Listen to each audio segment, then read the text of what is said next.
So just listen to the advice that's available to you, but we are ensuring the security of those who are moving around in Christchurch at this time. The fourth person that was arrested, Prime Minister, you say this one principal had two associates. Yes. The fourth person, what have they? They're not connected, they're not directly connected to the attack. Arrested in Christchurch? Sorry? Are all the arrests in Christchurch? That is my understanding, yes. Can you tell us why they've been arrested? In connection to the attacks today, or the individual that wasn't.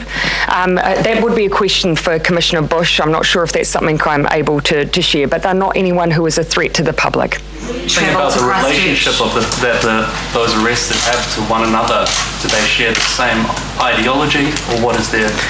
Certainly that is the assumption that I would make at this stage. We've seen from one of the offenders that they have publicised their ideology. I have no reason to assume anything other than that those others who have been arrested would subscribe to the same ideology, which I can only describe as Are they extreme. New Zealanders? What's your plan for visiting? I'm not in a position to give away additional details on their citizenship at this stage, Barry. Is anything else about the IEDs? What they were, how they were disarmed, and whether there's any risk that there could be further? You know, at this point, I think that's an opportunity to really acknowledge the work that the police are doing. You know, the apprehending of a suspect in an extremely volatile situation, really putting themselves at risk on our behalves, and I want to acknowledge that. Particularly also disarming the explosives that were, as I understand, attached to the suspects' cars. There were two of them. They have been disarmed now, but obviously that was a high-risk situation. Gives us an indication that there was a degree of planning around what has happened today. Was there an intention for a suicide attack? I cannot speculate around what the intention was, but again, it was attached to the suspects' vehicles. The IEDs being out there? Not at this stage. Attached to an individual. Yes. A message for anybody who, and the media around the world who are sharing that video and watching the live stream? Look, my message would be, you know, we should not be perpetuating, sharing, giving any oxygen to this act of violence and the message that sat behind it. We should all be condemning, obviously, what has happened here today in the peaceful nation of New Zealand. And what all of us can at least do is ensure that we do not share, spread, or actively engage in that message of hate.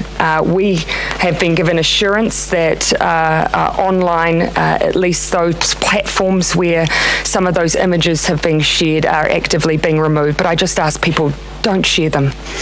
Can we still call ourselves a peaceful nation? Yes. This is not who we are. This act was not a reflection of who we are as a nation. That is why so many New Zealanders, every New Zealander, I imagine, will be shocked by this today, because this isn't who we are. This is something that all of us will utterly reject. And of course, it will take time to heal. And tonight our thoughts and our prayers need to be with those affected. But I'm sure, of course, that all of us want to retain the identity we have as a nation, because that's why those who live here live here. Prepared as Prime Minister for this to happen in New Zealand? Of course, our agencies always need to be prepared. We need to be vigilant. We need to ensure that if we have an act like this on our shores, that we respond quickly to give assurances to the public that we can protect them and that their safety is top of mind. So we are always prepared. Are we personally prepared for these things to happen? An event like this, of course, is always a shock, but for our agencies, we were ready. In other countries around the world, when they've seen attacks like this, there have unfortunately been copycat attacks or kind of follow-up attacks. Is that a concern in New Zealand? We must always be vigilant. Obviously, we've lifted our threat level from low to high. That's, of course, so that we can continue to give assurance to the public around their safety. It means we've heightened our response from our agencies at the border, at the airport. In fact, at every level, we have a heightened response. And again, that's so we can give that assurance of safety to the public. Is he doing enough in the lead up? Certainly, as I say, of course, events like this, we always have preparations in place, and of course we'll always be working to ensure that we've adequately responded. Christchurch? Yeah, I'm very keen to travel as soon as I can, but of course within reason, taking advice from the police around when I can do that in such a way that doesn't interfere with their operational work. My hope is that at the very latest that I'll be down there tomorrow. And you'd heard from Scott Morrison. Are there any world leaders around the world that have contacted you in the wake of this attack? Look, some of that may have come directly to the Ministry of Foreign Affairs and Trade, but at least I know directly, certainly from Australia at this stage.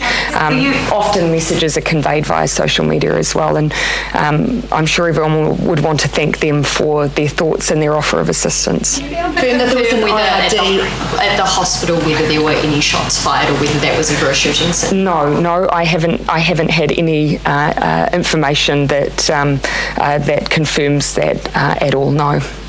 And that there was an IED found on an individual? No, I cannot confirm that.